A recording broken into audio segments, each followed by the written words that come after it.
Welcome to the Business of Being a Postgrad, where we share real stories, experiences, and insights from postgraduate students here at Durham University Business School. Each episode explores the highs, the challenges, and everything in between. Our conversations are split into three sections: life, learning, and lessons. So, whether you're considering postgraduate study, already on your journey, or simply curious about the people shaping the future of business, this podcast is your inside look. Hi, I'm John. In this episode of The Business of Being a Postgrad, I sit down with Tanvi, an MSc Environmental and Natural Resource Economics student, to hear about her journey from Bangkok to Hungary and now Durham. We discuss how her experiences as a UN climate ambassador and her passion for quantitative economics guided her towards her dream program. First up, life, your journey, your experiences, and what made Durham feel right for you. Hi Tanvi, thank you for joining us today on The Business of Being a Postgrad. Would you like to just introduce yourself and tell us a bit about your background? Sure. Hi, my name is Tanvi. I'm currently studying Environmental and Natural Resource Economics here at Durham Business School. And I did my undergrad in Hungary at the University of Debrecen. I studied biology, and I was raised in Bangkok, Thailand. Wow, so you've got lots of international experience. So how have you adapted to life in the UK? Had you visited the UK before? Or? Yes, I had. My sister lives in London, actually. So I visited the UK quite a few times. I've done a few summer programs in different cities. So I was quite familiar, I would say, with the country itself. But Durham has been a little bit different from my previous experiences. Could you share as to how? Well, for starters, it's extremely hilly, which is actually great because I've gotten quite fit since getting here. And the people are lovely. It's an extremely beautiful city. It's extraordinarily pleasant to walk to classes because you're just looking at the beautiful river and the trees and the cathedral, of course. It's wonderful here. And are you a member of a college? Yes, I am in Trevelyan College and I live in college. Nice. And how has that experience been? It's been really nice. Everyone is super friendly. The porters, everybody, they really go out of your way to make sure that, you feel supported and cared for. And I've made so many friends in the most unexpected ways. How so? Well, for example, one of my friends I met while I was carrying some of my parcels back to my room, and I had too many and they were going to fall, so she offered to help. And now, we're attached to the hip. Yeah, that's a nice interaction. It is. Just to roll back a little bit, in talking about your undergraduate in Hungary, how did you go from Bangkok to Hungary? That's a question I get asked quite often. So when I was younger, I was really obsessed with the Austro-Hungarian Empire, and I just always had a fascination with that region. And there was this amazing, super old university that had a biology program in English. So I thought this was my time to both study what I love, but also really experience a region that I'd been so curious about since I was a child. Wow, great. What aspects of Durham have helped you kind of settle in and feel at home? I know you mentioned the collegiate system, but in terms of the city life or just your experience here so far? Well, I think the first thing is that people here are really, really friendly. Everyone's very smiley. The next thing is, I think joining a couple of societies really help. I think it's a very easy way to make friends. And then I think the overall structure of the fact that you will socialize, with students in your program, with people in your college, and then with people in whatever societies you join, means that it's almost impossible not to have friends here. You will be social here and you will learn so much. And in those conversations, one day you'll wake up and you'll realize that this place has become home. And do you mind sharing which societies you've joined? Quite a few. I've joined the Thai Society. Very active, I believe, the Thai Society. They really are. They just celebrated one of our festivals. It's called Songkran at the Durham Union. That was not at the Union, sorry, the Student Union building. The Oriental Museum or the Student Union? The Student Union. Yeah. And I actually need to sign up for a few more. I'm probably going to do the Durham Union. I used to debate when I was younger. Okay. I'd love to get back into that. And the Wine Society. Okay, very nice, yeah. I know previously you were an EU climate ambassador, is that correct? Was that in Hungary? And a youth delegate as well. Mm-hmm. Do you want to share any feedback about your experience doing those? Yeah. So while I was studying biology, I felt that I wanted to really look at what policymaking looked like, right? That's the direct application of science when it comes to environmental problems.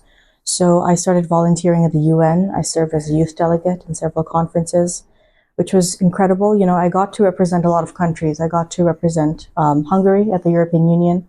I've gotten to represent India and Thailand. And I think through these experiences, the biggest takeaway that I have is that everybody's a human being. It might sound a bit silly, but sometimes when you're entering an organization that seems larger than life, you know, like the UN or these grand global institutions, you can feel quite afraid, particularly when you're younger. But when you realize that everybody is there trying to simply, you know, offer their position, you can get to the human side of things and really understand why somebody is representing a certain set of views. So it allows you to become more open-minded. And I think you will really appreciate the value of friendship when you're in spaces like this. Next, we're diving into learning, the classes, experience, and the skills that have really shaped your program so far. So your academic journey spans biology and renewable energy and complexity science. How do these disciplines influence your decision to pursue environmental and natural resource economics? It absolutely, you know, cuts right to the heart of why I wanted to do environmental economics. So I mentioned earlier that trying to understand the application of science got me into policy. And then after I worked at the UN, I realized that the problem with most environmental policies was that they're not financially attractive, right? And so for my undergrad thesis, I wrote about the economics of the EU's hydrogen economy. And that was a sort of turning point in my life because I realized I loved economics. It was so practical, it was so useful, and it was the best translation of science to actually induce change, right, in our world.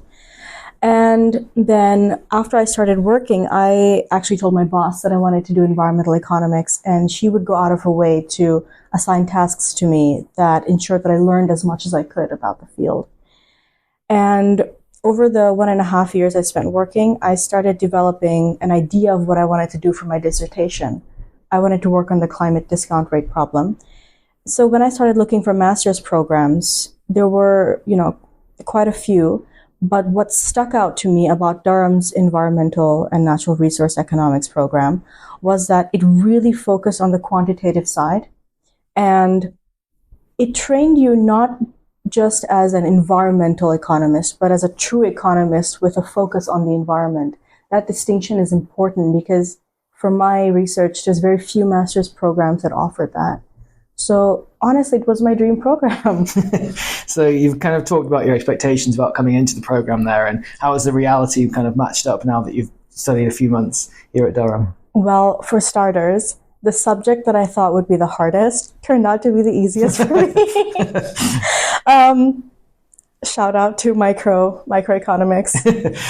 And other than that, I think it's a little bit different than what I expected in the sense that I thought I would spend more hours studying every day than I do. But actually, the classes are so informative and our professors are so helpful. You know, you can always email them. You can always drop in during office hours. The amount of support actually allows you to focus on your academics, but also have space for a personal life. And I think that that bit is important because when you have a bit of time to yourself, you can really think about, you know, your dissertation, your next steps. So, yeah. Yeah, great. So you touched there slightly on kind of like the day-to-day, but can you walk us through the kind of structure of the course? Like, what does a week look like studying for you? All right.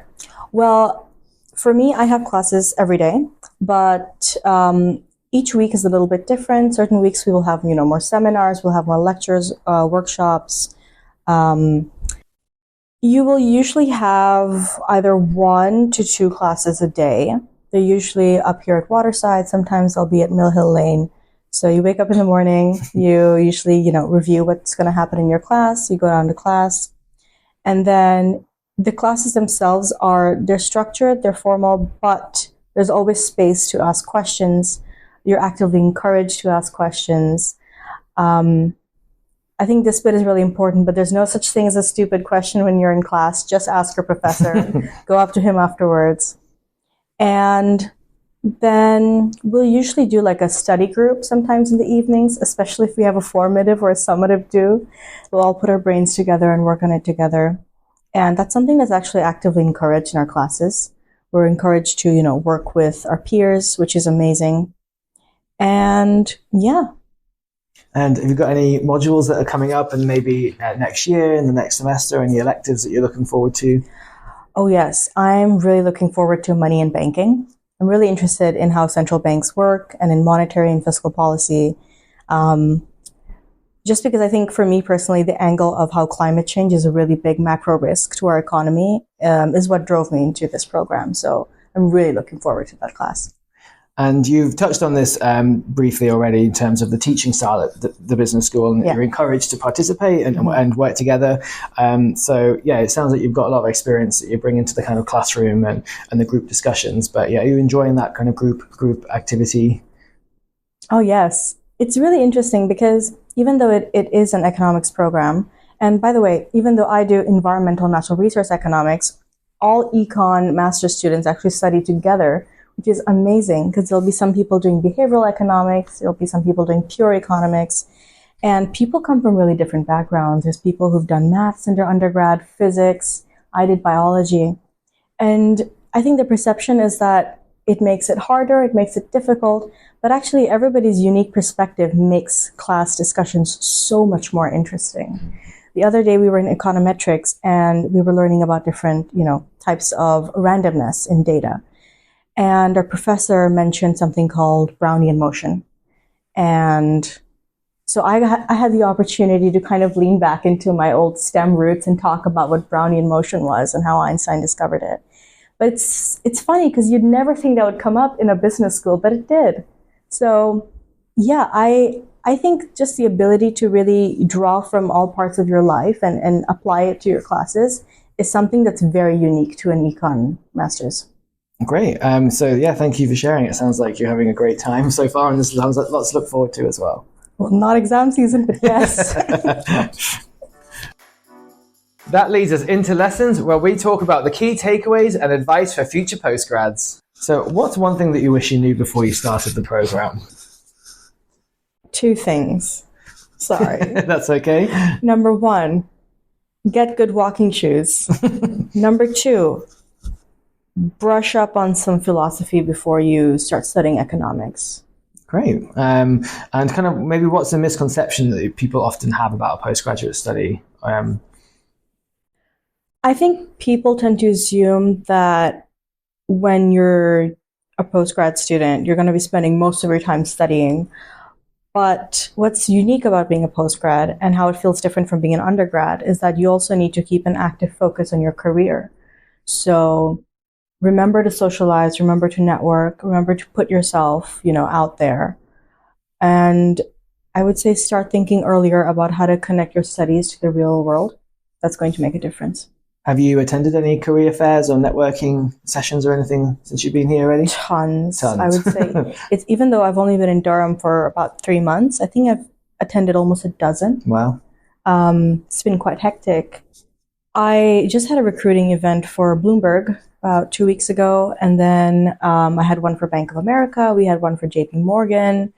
I also went to the STEM career fair. There was one for finance and business. It was super interesting.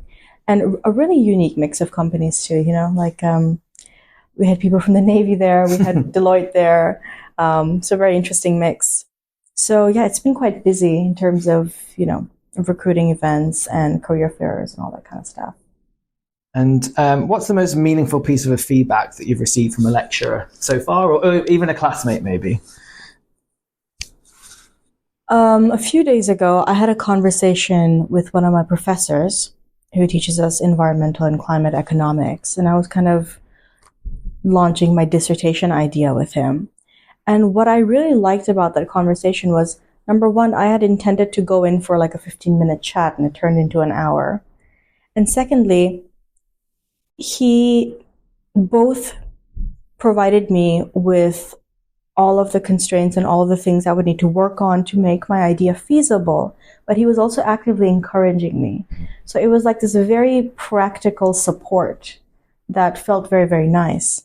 because I left that meeting both feeling like, okay, I have to read, X amount of papers and do this work, but I also felt encouraged. And I think to hear that from one of your favorite professors is a great feeling. Yeah, thank you for sharing that. It sounds great to hear that you've been really well supported.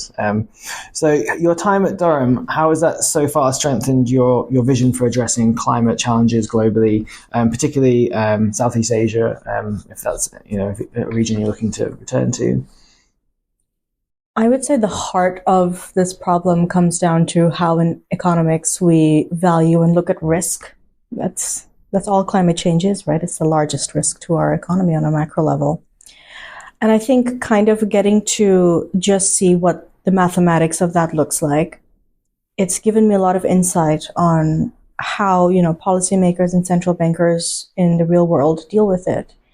And seeing as I have, a background in both science, policy, and now slowly in econ, it's like putting all the pieces of the puzzle together. And I can't give you all the answers yet, but I am feeling optimistic about what I could do with my degree once I leave. And what advice would you give to students coming to Durham or particularly looking to study in the same field as yours? Number one would be to develop a habit of reading both sides of an argument. The joy of economics, particularly environmental economics, is that yes, the math is there, but the math is just a language that expresses certain ideas about how the world should be governed or should not be governed. So you need to get comfortable with debating ideas. Whenever you write a formative, whenever you're solving your equations, it's just ideas. So get very comfortable reading both sides of an argument. And another piece of advice I'd give you that I did over the summer was, because I had gone to an American school for most of my life, I brushed up on the basics of formal logic just so that I could structure my essays in a way that suited, the academic style here at Durham. And that's been very helpful. So those are the two things. And what about socially, kind of transitioning from a big city like Bangkok to a city like Durham? Any advice for a student in the same shoes? I would say enjoy the stillness over here, enjoy the nature, because places like this that are so pristine and so lovely, they're quite rare in the world. And be friendly, go out of your way to say hello to people. I think sometimes we're all just a little bit too in our heads and we feel judged or we feel scared. Don't be scared. People here are amazing. They're lovely. And yeah. And just to finish things up, what's next for you after you graduate? What are you hoping to do? Well, I'm hoping to work as a climate or sustainability finance analyst. I'd love to kind of, take everything I've learned about climate, use my econ degree, use my modules in money and banking, and just really put it to good use. Wow. So yeah, lots of exciting things on the horizon. I hope.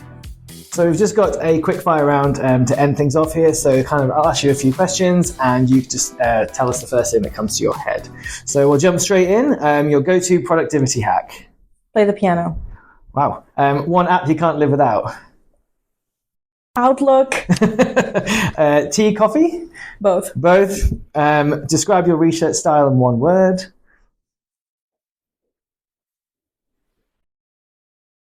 Crazy.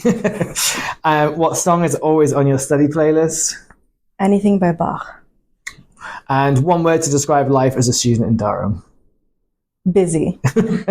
Great. Well, thank you so much, Tanvi, for joining us today on the podcast. It's been great to hear about your experience. Thank you for having me.